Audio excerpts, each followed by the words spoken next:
Abacuque. Vamos meditar na palavra nesse momento. Quando o céu acalma a terra, Abacuque 2, do 1 ao 5, na NVI, permanecerei no meu posto de sentinela e tomarei posição sobre o baluarte.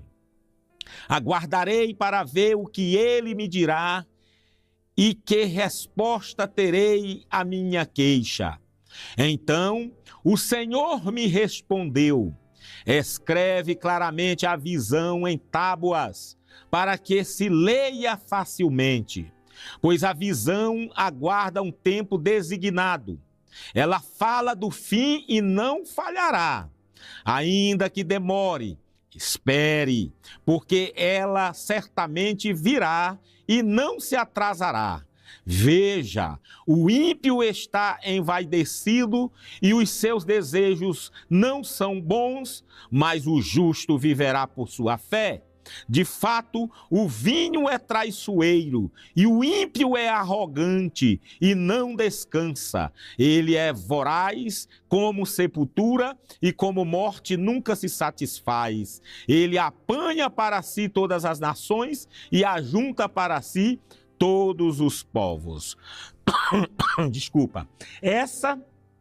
Esse é o texto que nós vamos refletir, meditar, dando continuidade às exposições da palavra de Deus em Abacuque. Essa é a sexta reflexão e eu começo dizendo que Abacuque é o profeta das perguntas difíceis, não é mesmo?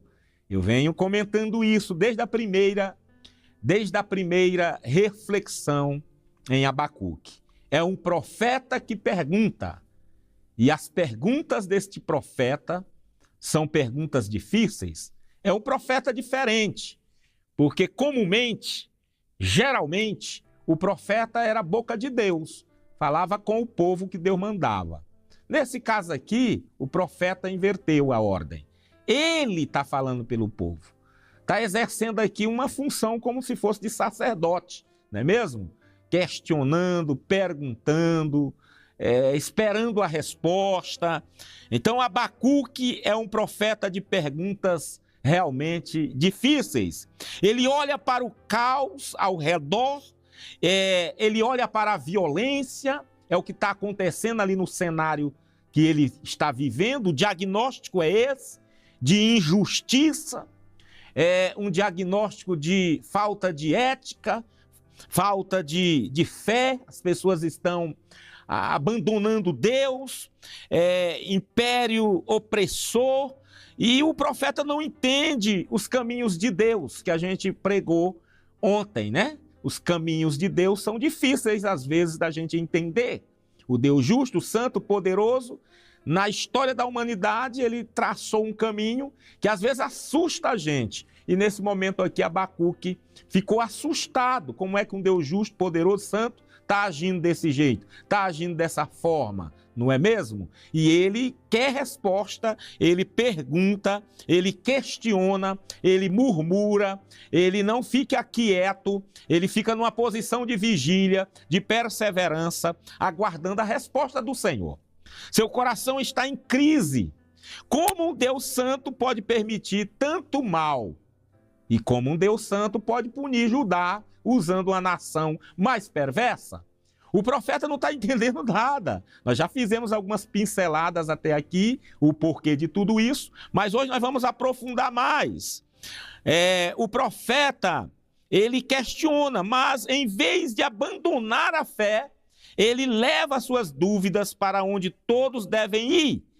Ele leva as suas dúvidas diante do trono do Senhor. E é isso que faz a diferença. Ele não está murmurando por murmurar. Ele não está aqui demonstrando incredulidade. Ele está apenas perguntando. Ele quer entender, ele quer compreender. Ele não está murmurando, mas ele está desabafando, com todo respeito e no lugar certo. Qual é o lugar certo? O trono do Senhor. Então ele pergunta, ele faz perguntas difíceis, mas ele faz perguntas para a pessoa certa, para o Deus certo, o único Deus, o Todo-Poderoso, não é mesmo? Ontem a gente comentou bastante sobre essa diferença de perguntar e de ser incrédulo, de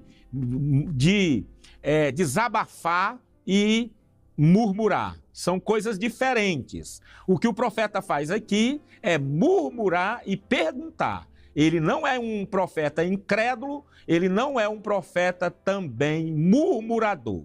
Na verdade, ele desabafa, né? Ele desabafa e pergunta.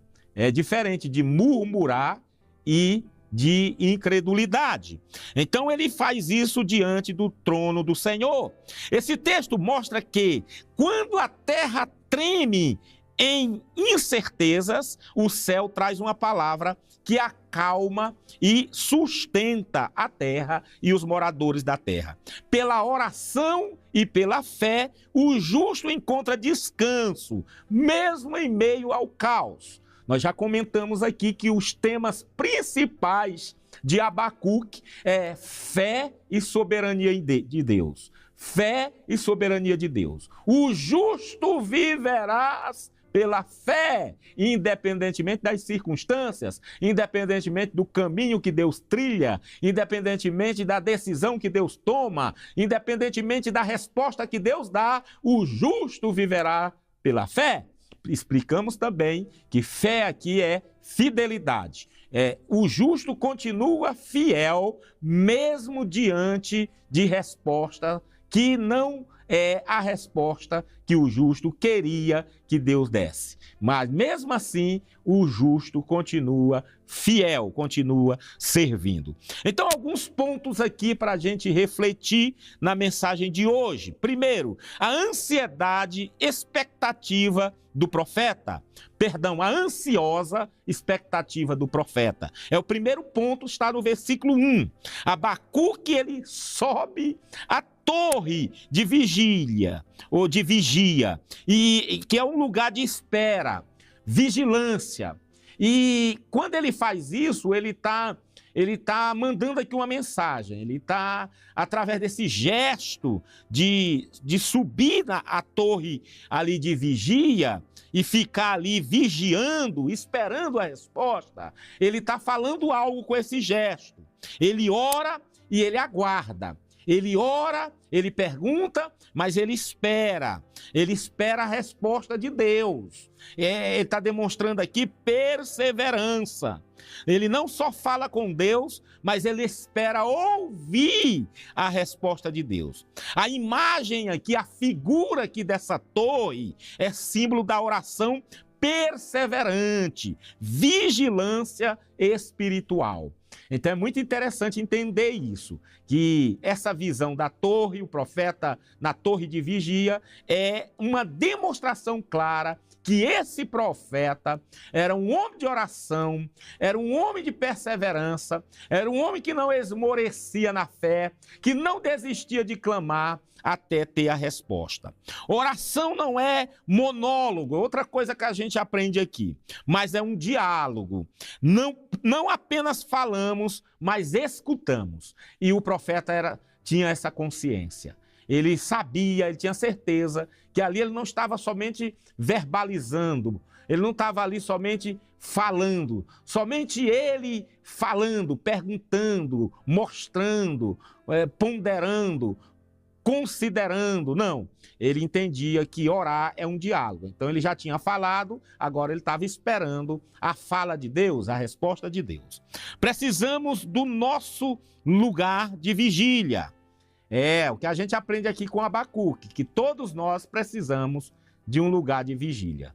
Vou repetir aqui, a torre de vigília simboliza aquele cantinho que você separa para falar com Deus. A torre de vigília aqui significa, aponta aquele momento da sua oração devocional, só você e Deus, quando você fecha a porta do seu quarto, só você e Deus em oração.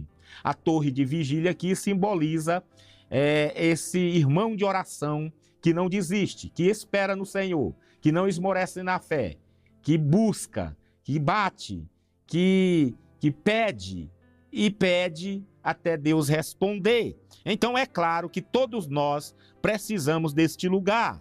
precisamos de uma torre de vigília. Tempo secreto de oração, onde derramamos angústias e aguardamos a voz do Senhor.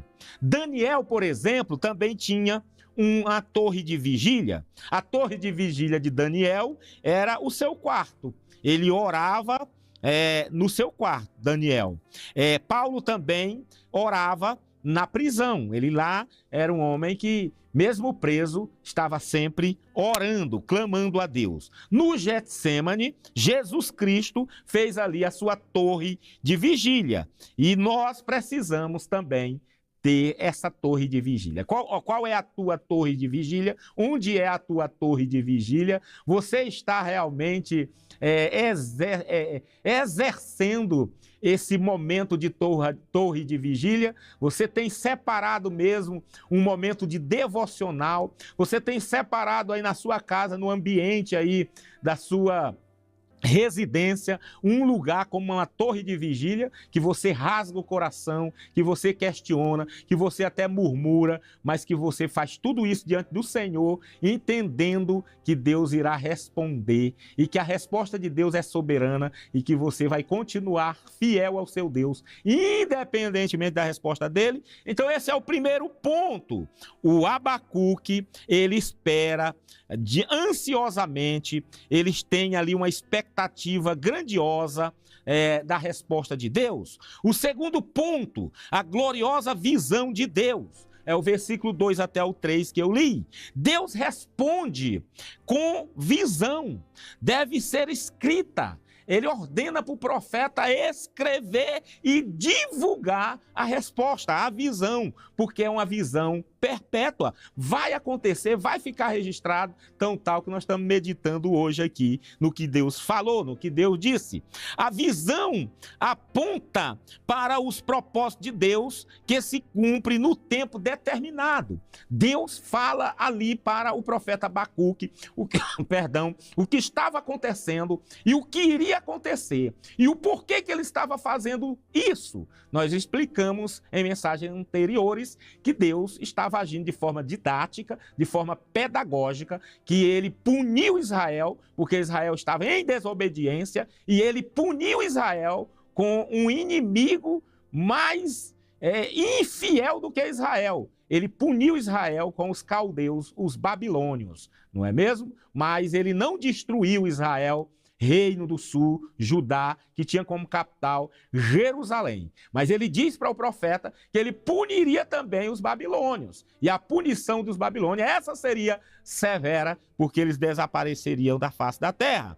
Então a revelação não nasce da mente humana. A revelação não é um desejo do homem, não é um desejo do profeta, mas a revelação vem de Deus, vem do alto, vem de cima. Então não é o que eu quero, é o que Deus quer. Não é o que eu penso, é o que Deus pensa. O que vai acontecer não é o que eu gostaria que acontecesse. No mundo espiritual, no reino de Deus, o que vai acontecer é o que o Deus soberano quer, desejou, planejou que acontecesse. A palavra escrita é a visão registrada para todas as gerações. Se tardar, espera-o, porque certamente virá. O tempo de Deus não é o nosso. Nós já comentamos bastante isso também aqui.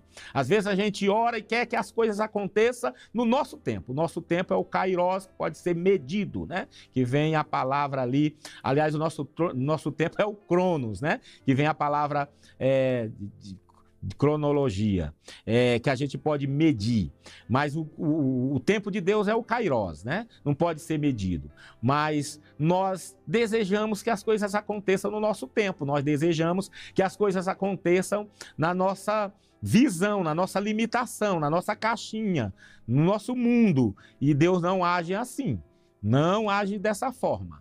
Quando ele decide agir do jeito dele, na hora dele, para a honra e glória dele, às vezes a gente fica assim com aquela impressão que Deus não nos respondeu, né? E Deus respondeu. Então o tempo de Deus não é o nosso tempo, né?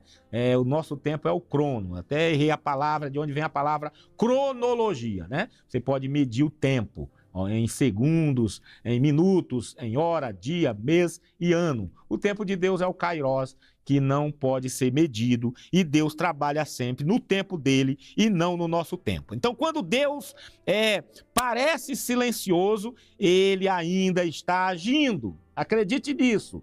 Deus está agindo. Não é porque eu estou achando, pensando, tendo a impressão que ele não está agindo, que ele não está. Deus está agindo, ele está agindo agora. No mundo, ele está agindo agora, nas nações. Falei aqui que o mundo está em conflito, nações em conflito, 11 nações aí em guerras e rumores de guerra, ameaçando umas às outras. E você acha que Deus está parado? Não, nada acontece sem a permissão de Deus. Ele está sentado no seu grandioso e glorioso trono e ele está no comando da humanidade. Nada acontece sem a permissão de Deus, nada mesmo. Então Deus está na história. Deus está no controle da história. A graça comum está agindo na história, segurando os homens violentos, segurando as nações violentas, porque nada acontece sem a permissão do nosso Deus. Então não ache que Deus está em silêncio, que Deus está estático, que Deus está parado.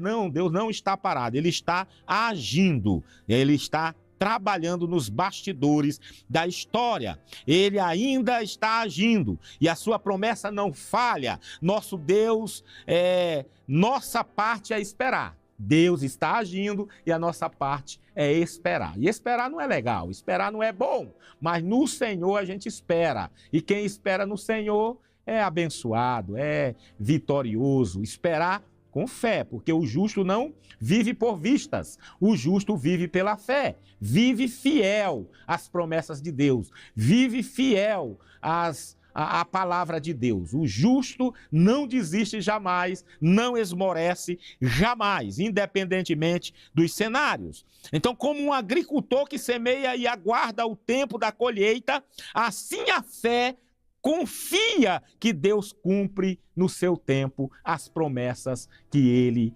disse, que ele fala, que ele falou que iria cumprir. Então o justo aguarda com expectativa, com ansiedade, o cumprimento de todas as promessas. Então o segundo ponto é esse, a gloriosa visão de Deus e a expectativa do profeta no cumprimento e na escrita e no registro dessa visão. O terceiro ponto é o grande contraste entre o soberbo e o justo, o versículo 4 até o 5. Eis o centro aqui do livro: o justo viverá pela fé. O soberbo, os caldeus, os babilônios, confiavam em si mesmo. Sua alma não é reta, vive na ganância, vive na arrogância. O justo, porém, vive pela fé, vive mediante a fidelidade na palavra do Senhor e nas promessas do Senhor. Confia em Deus, mesmo quando não entende. Isso é difícil demais para um filósofo ateu entender isso, né? O justo confia em Deus, mesmo quando não entende o que está acontecendo na história. Por que Deus permitiu isso? Por que Deus permitiu aquilo? Por que Deus está andando por esses caminhos? Por que Deus está agindo dessa forma estranha, dessa maneira estranha? Então o justo, mesmo quando não entende, mesmo quando não compreende, mesmo quando não faz a leitura correta, ele é fiel, ele aguarda a promessa, mesmo quando não entende, ele vive pela fé, ele vive em confiança a Deus. Aqui está a semente da doutrina da justificação pela fé. O justo viverá pela fé. É o fundamento da reforma que ecoa em Romanos, em Gálatas, em Hebreus. Nós já comentamos aqui, citamos todos os versículos que o apóstolo Paulo e o escritor da carta aos Hebreus, ele ratifica essa promessa aqui, essa palavra que ecoa, né? Esse fundamento aqui da reforma que vai ecoar em Romanos, em Gálatas e Hebreus. O justo viverá pela fé. Então o soberbo de hoje é o homem que confia em sua força, em sua riqueza, em sua ciência, na sua religião. Mas o justo é aquele que deposita sua vida inteiramente em Cristo. O justo se agarra em Cristo, se agarra na palavra de Cristo, crê no Evangelho de Cristo, responde positivamente o Evangelho de Jesus, o ímpio continua fazendo impiedade, o ímpio segue fazendo maldade, é totalmente inclinado para o mal. Aí é por isso que você vê tanta crueldade, tanta perversidade, tanta maldade no mundo, injustiça. O que estava acontecendo lá, está acontecendo aqui no Brasil, nas outras nações, não é mesmo? Pessoas matando, pessoas atirando nas outras, pai matando filho, filho matando pai, pessoas investindo pesadamente em armas poderosas, munições poderosas, para destruir cidades, para destruir países, destruir nações inteiras. A pessoa tem a capacidade de jogar um míssil numa cidade, num bairro, de jogar um míssil no hospital, de matar crianças. O ímpio, ele tem essa capacidade da maldade, de mirar através de um drone e explodir uma residência, explodir um prédio. O ímpio tem essa capacidade de praticar violência. É por isso que o Abacuque diz violência, violência. Até quando clamarei eu por misericórdia e o Senhor não me ouvirás? Não é mesmo? Mas Deus está no controle. Assim como esteve lá, Deus está no controle aqui. Assim como o profeta não compreendeu lá, talvez muita gente não compreenda hoje. Por que tanta maldade? Por que Deus permite que o mundo seja assim? Que as pessoas sejam assim? Que pessoas saiam das suas casas, dos seus países, às vezes com a mochila, com algo que consegue pegar, foge do seu país, se torna uma pessoa viajante, uma pessoa sem rumo, porque simplesmente o homem decidiu destruir o país daquela pessoa, a cidade daquela pessoa. Por que Deus permite isso, né? Deus é soberano, Ele está no controle da história. Às vezes nós não entendemos, mas Ele está dizendo: o justo viverás pela fé. Então Martinho Lutero encontrou a paz ao ler Romanos 1,17, que o justo viverás pela fé, que foi o que foi dito aqui em Abacuque. A origem desse versículo é aqui em Abacuque: o justo viverás pela fé. Aí Paulo repete em Romanos, repete em Gálatas, e o escritor aos Hebreus também repete que o justo viverás pela fé. E Lutero se agarra nessa promessa, descobriu que não é pelas obras que a salvação acontece, mas pela fé que vivemos diante de Deus. Então, meu irmão, minha irmã, se apegue à palavra de Deus, se apegue à pessoa de Jesus, viva pela fé, independentemente das circunstâncias, independentemente do quadro que você está vivendo hoje, viva pela fé. Esse mundo é passageiro, as coisas mudam, as circunstâncias mudam, os cenários mudam. O que não pode mudar é a sua fé em Deus, é a sua decisão de servir esse Deus, porque essas coisas passarão, mas aquele que servir Jesus pela fé, a salvação é garantida. Ah, pastor, mas eu também penso coisas erradas, eu faço coisas erradas, mas Deus já te justificou. Se você aceitou Jesus como seu Senhor, como seu Salvador, a sua salvação é garantida. Ninguém consegue a salvação mediante as obras. Ninguém consegue a salvação porque é bonzinho. A salvação, ela é de graça. Ela é dada mediante o sangue do Senhor Jesus, que foi derramado na cruz do Calvário. Quem pagou o preço foi o Senhor Jesus. Quem sofreu foi o Senhor Jesus. Ele garante essa salvação. Ele garante essa vida eterna na pessoa dele. Não tente ter salvação mediante as suas obras, mediante as suas forças, porque você é bonzinho. Isso não existe. Assim você não vai conseguir, mediante a inteligência humana, a capacidade humana, você não vai conseguir mesmo. A salvação, quem garante é Jesus Cristo. O que é que o homem tem que fazer? Responder positivamente o Evangelho, ou seja, aceitar Jesus como Senhor e Salvador. De uma linguagem simples, é isso. O que a gente usa na igreja local é isso. O homem tem que aceitar Jesus como seu Senhor, como seu Salvador. De forma teológica, o homem tem que responder positivamente